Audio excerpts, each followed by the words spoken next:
this is the beginning of building our brioche dough. Our brioche dough is a rich, beautiful French bread, tender and crumb, beautiful and golden brown. So we're going to start with the sponge.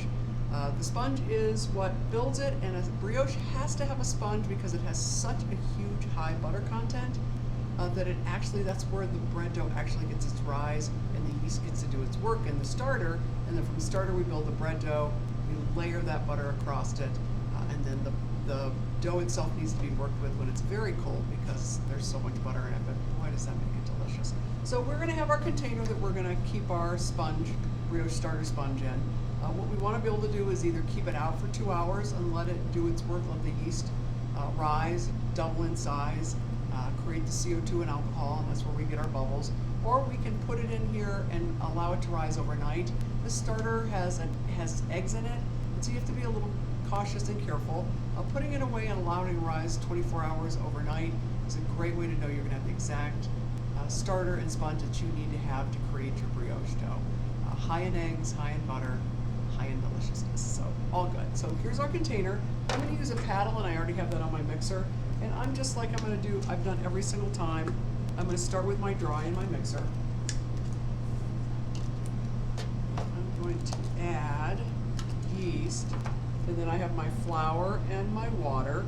Right here, just like looking for it. All right, I knew I had it here, flour and water. And so I'm going to bring this up and kind of paddle my dry together. And I'm going to add my eggs and my water, and I'm going to let that go around and incorporate. Like I said, it's a little bit wetter. I would call it a pouliche. French starter is called a pouliche, a little bit wetter than an Italian biga. Let me grab a spatula. We're going to make sure everything goes together. Right here. So let's get this incorporated. I have some of the flour that's kind of hung around on the side. Get it all put in together. There we go. Let it incorporate. To show you what we're looking for, there's not going to be any glue in the window. We're just really a nice, smooth, solid incorporation is what I'm looking for. No lumps, no bumps. I'm really going to incorporate it. Could you mix it by hand? Absolutely. I think it does, and I'm going to take this off. Here we go. Scrape this down, and I'm going to do some mixing by hand as well. And it's a small amount, so the mixer can be a little struggling. So here I'm going to come in, scrape this really well. I don't incorporate it.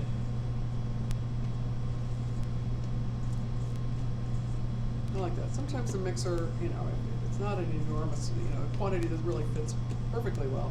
But a little bit smaller. I'm going to show you what I'm looking for. And here's my starter.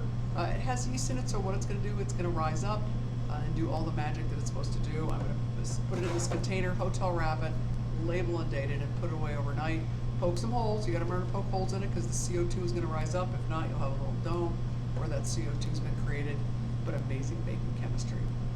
So from the starter, we're then going to build our brioche dough that we will. So you can see it's a 2-day method. So we're going to start it with our starter, build our bread dough, let it ferment overnight, and then work with our bread dough from there. I wanted to just show you the brioche sponge, what it looks like once it's had a chance to rise, double in size, and get bubbly and beautiful. Now I'm going to come right over the top here, and you can look inside, and it looks perfect. It's the yeast has had I'm going to go this way. There I am. It's had a chance to rise up. The yeast has gotten to do what it needed to do.